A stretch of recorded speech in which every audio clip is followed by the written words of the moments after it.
Ladies and gentlemen, today we are going to be looking at Do You by TroyBoi. The song has quite a few interesting things going on, mainly the fact that it is pretty much just one bass, and that's the big part. Just the bass. Everybody loves the bass. I myself love the sound of this bass. It's one of my favorite synthesis techniques in use because it's so simple. But you can do a lot with it with some little modulations, and that's what really shines through in this. So let's go ahead and have a listen to the original, and then I'll show you what I've done here. Do you love me? Do you need me?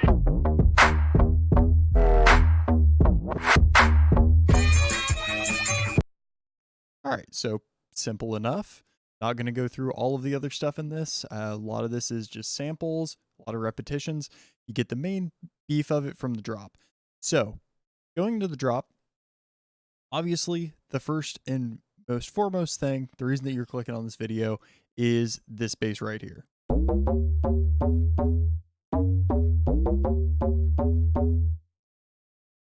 So, as I said before, super simple idea, but TroyBoi has done a lot of really interesting stuff with it.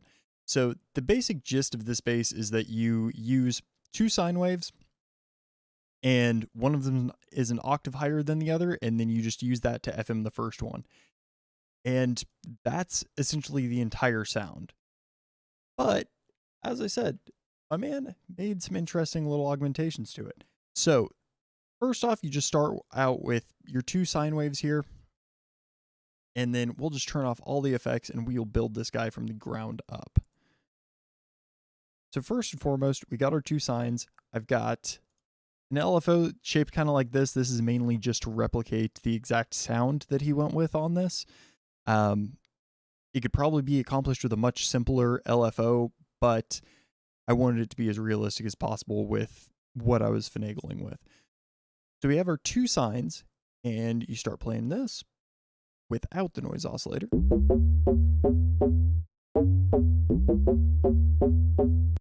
And see, even without any effects or anything else on it, it actually sounds really close to what the sound in the track is.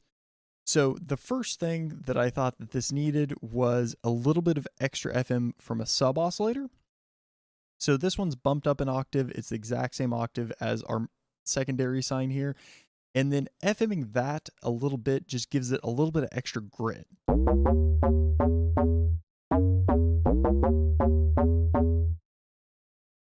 And from there, we run that into a filter. Obviously, oscillator B, doesn't matter if this is on or off. There's nothing coming out of oscillator B or the sub. Those are both just being used to modulate oscillator A. Oscillator A is the only thing outputting sound other than a noise oscillator, which we will get to here in just a minute. So for the filter, it's just the Moog low pass is the default one on Serum. And then I made just this little pluck LFO, set to a quarter time, and it's an envelope. And I put this little rise at the beginning to keep it from clicking, because that click comes through really, really clearly on such a sparse track like this one. So I wanted to avoid that click. But adding the filter does give it a little bit more motion. So we'll do before and after. Mutes it a little bit, gives it a little bit more motion, gives it a little bit more of a click at the beginning, especially once we add our noise oscillator in. And the noise oscillator, super subtle. I've just got that on this LFO here, which is, again, just another quarter note pluck set to envelope mode, just a much steeper slope. Because I found that this specific noise, the Guitar Smack one, came through for a little too long. So I wanted to do that, and it doesn't sound that obvious here, but once we get into some of the effects, the FX tend to bring the noise out a lot, especially the compressor and distortion. So that's the bass part of the sound. The really interesting magic that happens here comes from the chorus. And then I've got LFO1 here assigned to master tuning. And so those two things really give this sound its uniqueness compared to just the flat bump up bump sound that you normally get from this. So LFO1 is bringing us down an octave, but it's set to 2 bars and it doesn't have a mode on, so it's just following the carrier of Ableton itself. And what that does is that detunes the first and second notes of every bar here. And so it's kind of lifting these 2 notes up into the following ones. And so you can hear that pitch bend really heavily on the first 2 notes. So if I bypass it, you'll really notice a difference. It really just rises it up into that. That's the main thing happening with the pitch that's getting modulated here. Beyond that, the chorus is what gives it a ton of really interesting wideness. So before chorus, we're mono, not a ton's happening. You bring the chorus, it really spices up the stereo image. And I have the chorus, for those of you that don't know, you can click the title under here to change it from low pass to high pass filter, which, depending on what you're wanting to do, can make a big difference. So for this one, I switched it over to high pass filter and just set it around 160 hertz because I do want the sub bass to stay in mono so I don't end up with phasing issues, making my bass just crap out entirely. And then you can use the mix. You can make it a little bit wider. I found that this spot particularly helped kind of keep things still focused, because if you get too wide, then things start to sound really weird, for lack of a better term. So I'll crank it up and you can hear the difference.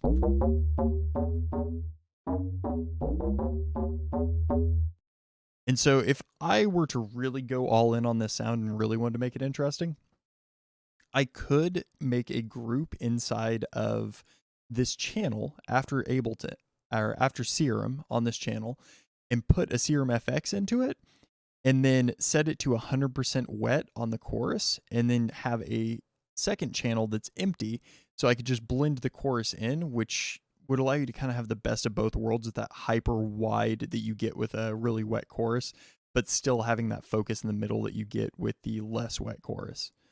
But next on the plate is a compressor, of course, multiband compressor. I really knocked the highs all the way out on this.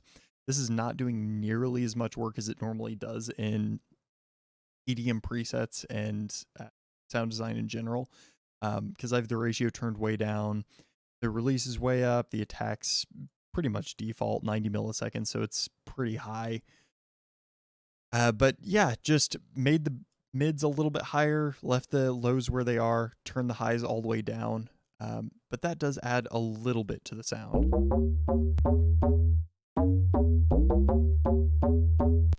Mainly just gives it a nice satisfying click, gives it that nice transientness that you're looking for. And the distortion's doing the same thing.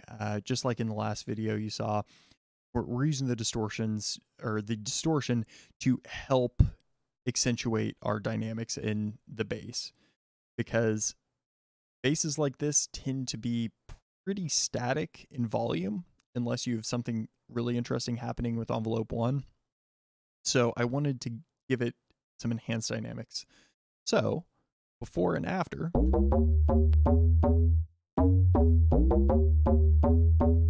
just gives it a little bit of shine on top to help focus the main transient on.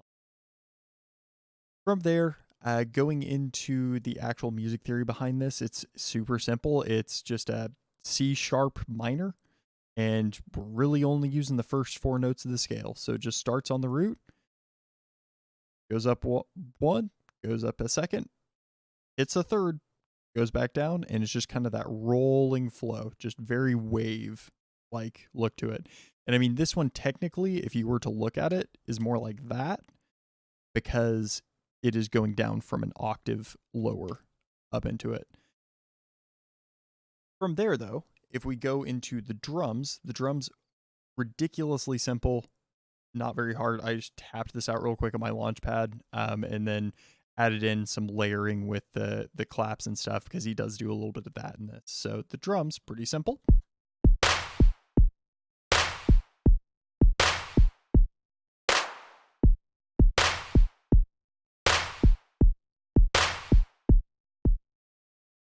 Nothing to write home about.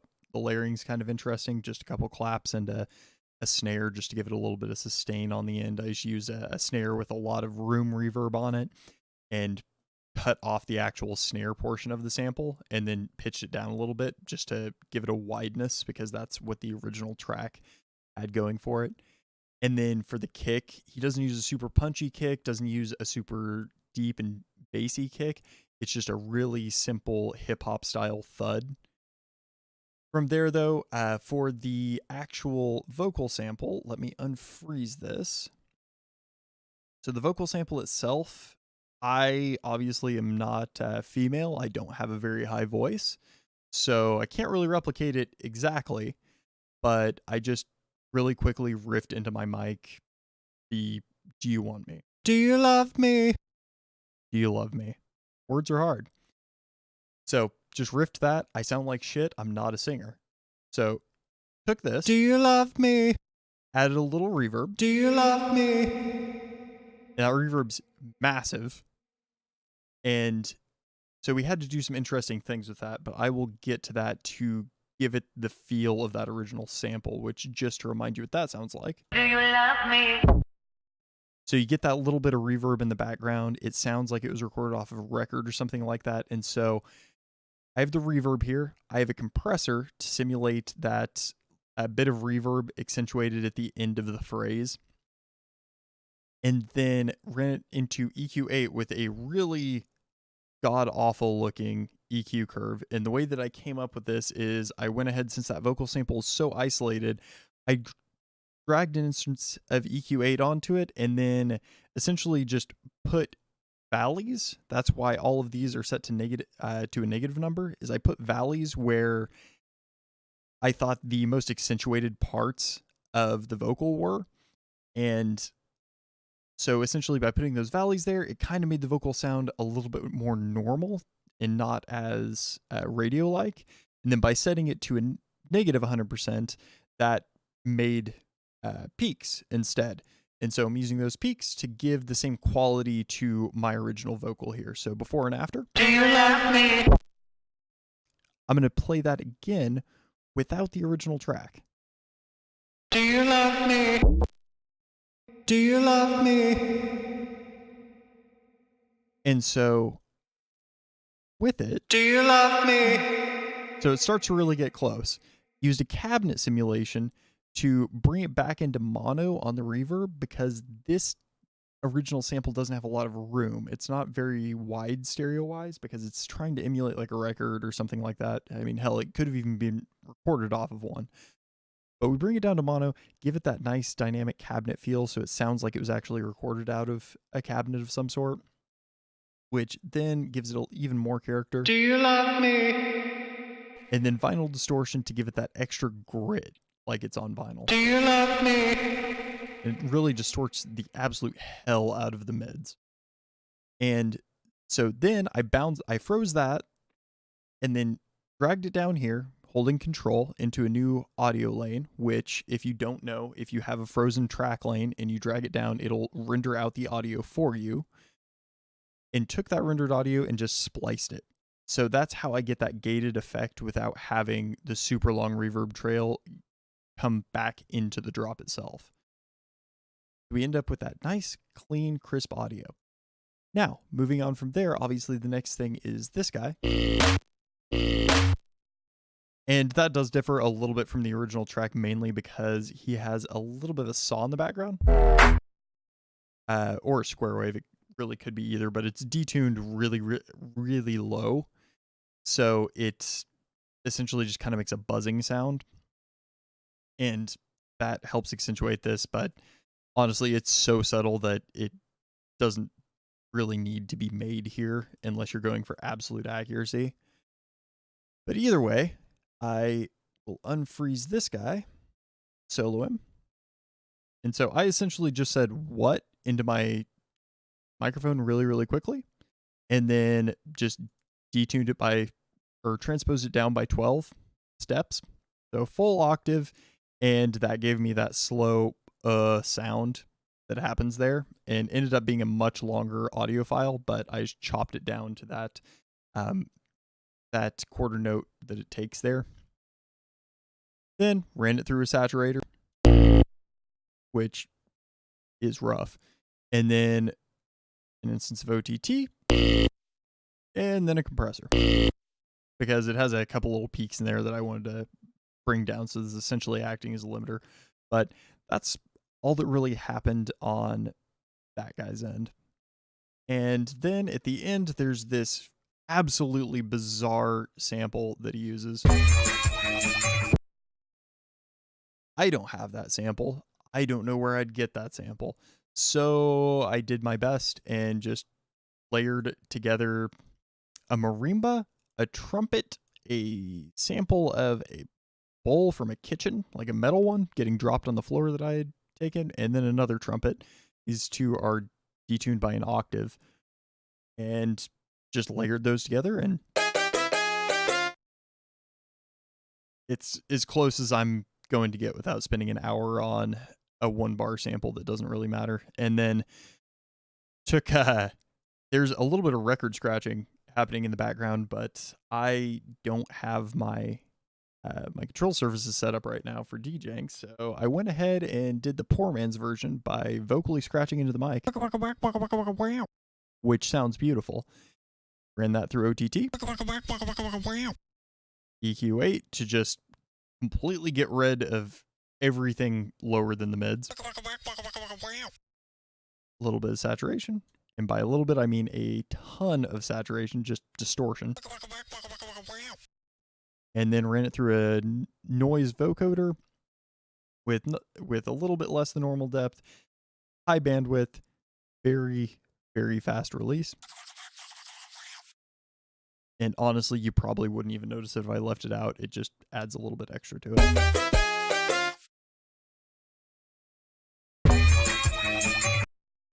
And that's really it, other than this little reverse snare bit here.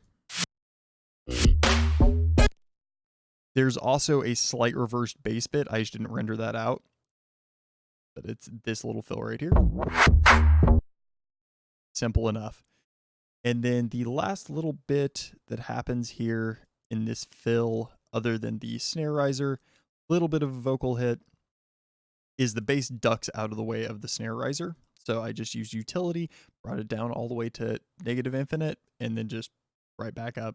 Super easy modulation, but has a nice effect.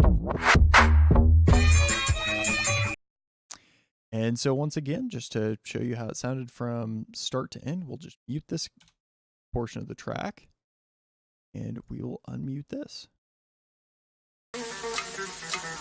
Do you love me? Do you need me?